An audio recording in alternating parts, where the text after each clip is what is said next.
കടപ്പുറത്തുനിന്ന് ice ഇടാത്ത ഇത്തിരി അയല കിട്ടി. അവനെ നമുക്കൊന്നും കഴുകി ഇത്തിരി ഉപ്പൊക്കെ ഇട്ട് ഒന്ന് ബ്ലാഞ്ചി എടുക്കാം. ഈ അയലയൊന്ന് കറി വെക്കാൻ തീരുമാനിച്ചു. അയലക്കറി അളിയനും വെക്കാമെന്നാ പറയുന്നു. ആദ്യം 3 ബ്ലാഞ്ചാണ്. ഇനി നമുക്ക് ഇത്തിരി മാങ്ങ എന്നരിഞ്ഞു നോക്കാം.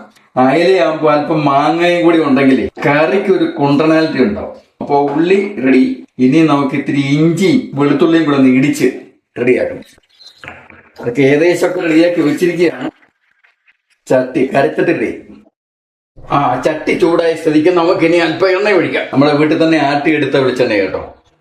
വെളിച്ചെണ്ണ തിളച്ച സ്ഥിതിക്ക് ചുവന്നുള്ളി ഇടാം.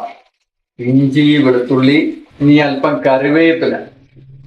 ഏത് കാര്യം നമുക്കൊന്ന് മൂപ്പിക്കണമല്ലോ. മുളക് പൊടി മല്ലിപ്പൊടി തുടങ്ങിയ സാധനങ്ങളൊക്കെയാണ് ഇടേണ്ടത്.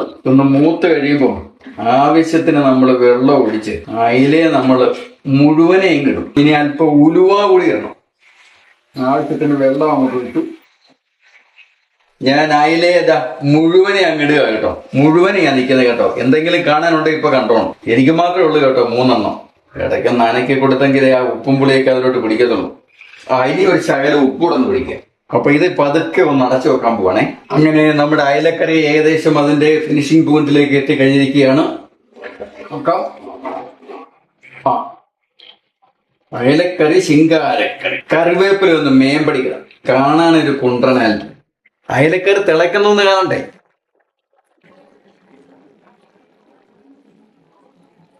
ഇനി ഇതിന്റെ കൂടെ ഇത്തിരി വേവിച്ച ചക്കയും ചോറും കൂടെ കൂട്ടി ഒരു പിടി